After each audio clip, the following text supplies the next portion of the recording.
Hey, guess what, guys? The Durham report is out. That means that Hillary Clinton's going to jail, right? And Obama and all the other people in the deep state is over. That's what Sean Hannity's been telling us.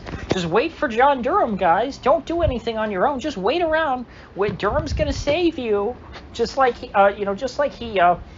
brought down the hammer and got rid of all those corrupt deep staters who were working with the mob back in the 90s. Remember that? Remember when John Durham brought down the deep state when he was investigating the FBI's ties to the mafia over the course of, 60 years.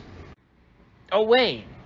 John Durham back then concluded that the FBI wasn't working with the mob, and he charged no one over that. In fact, what he did was he wasn't Whitey Bulger part of the Durham investigation back then? The first big Durham report? Isn't that when they brought down Whitey Bulger and they made him a scapegoat? Even though Whitey Bulger, is working with the deep state. Anyway, I didn't do research on Whitey Bulger or John Durham's past, so I don't want to get into that because I might say something stupid or something just inaccurate that could have easily been resolved by research. So I'm going to focus on what came out today, which is a big nothing burger. So in it, the big bombshell is that John Durham says John Brennan it briefed Barack Obama on the Russia hoax before it was executed. So essentially, the CIA director John Brennan, who went on to become, I think, a CNN analyst after he left the CIA, he came up with this plot. He said, "Hey, let's smear Trump as a Russian stooge." In case if he wins the election, and so that way he won't be able to do anything in office, and we'll just be able to paralyze his presidency and then take over in 4 years when he loses. And so, did John Durham find any criminal conduct on the part of John Brennan or Barack Obama or Hillary Clinton or any of these people that warranted him indicting them? Nope, not at all. No, I think there are some low-level people who've been indicted on stuff. Nobody's, people who don't matter.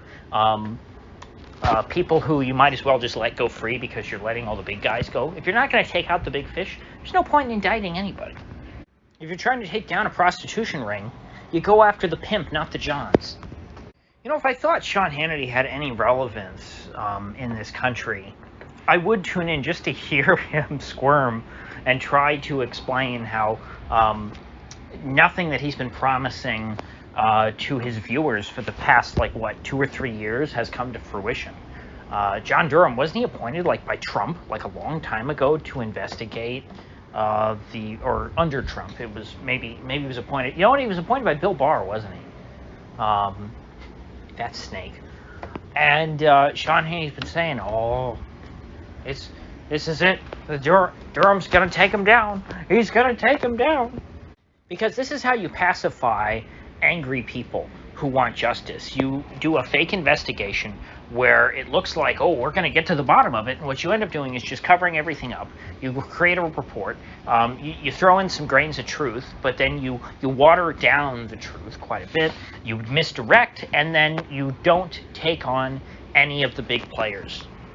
So then, they can have the narrative, look, we had a big investigation, we did all this stuff, we got to, and the people in charge of it are like, I'm trust me, I'm taking them on, I'm gonna take them down. And then they tell you that they took them down. They're not saying, hey, we're covering this up, we're gonna protect the deep state. If they did that too much, then it would, which they do more and more these days, it's just too obvious for people. But in the case of John Durham was supposed to be this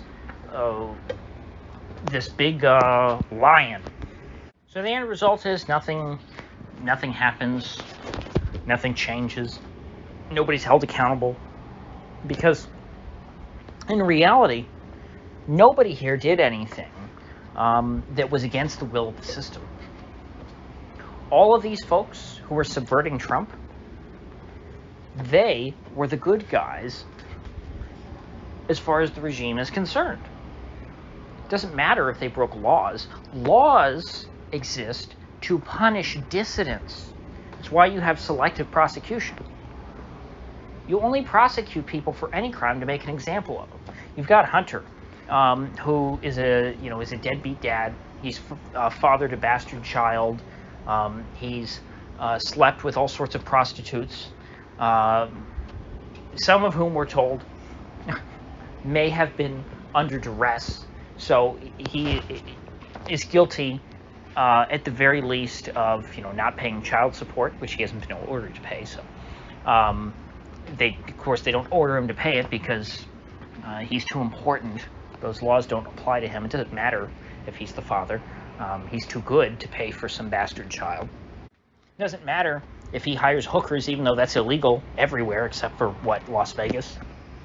And at worst, in addition to all the drugs and everything that he's on film, using, possessing, having them around kids, all these crimes that would destroy a normal person's life,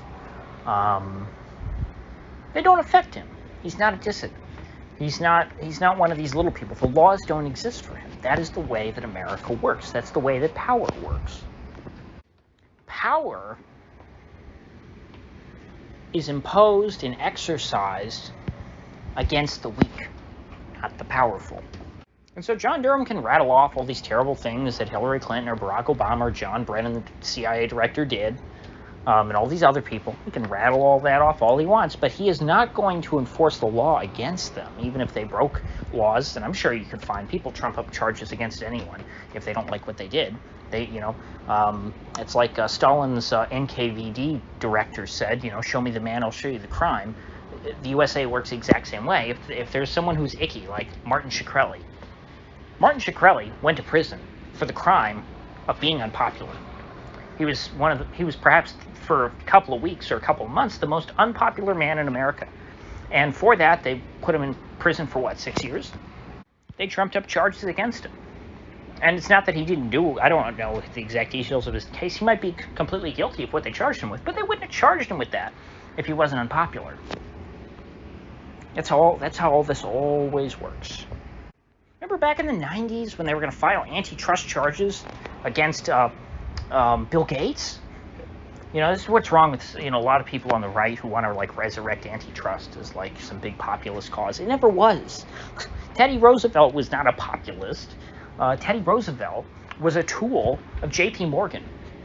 And he used the Sherman Antitrust Act to go after companies exclusively owned by who? John D. Rockefeller, J.P. Morgan's archenemy. And then when William Howard Taft got into office, William Howard Taft of Ohio, what did he do as far as antitrust is concerned? Oh, he went after companies that were exclusively owned by J.P. Morgan. And so in the 90s, Bill Gates wasn't playing ball like Steve Jobs was. Steve Jobs knew how the game was played from the very beginning.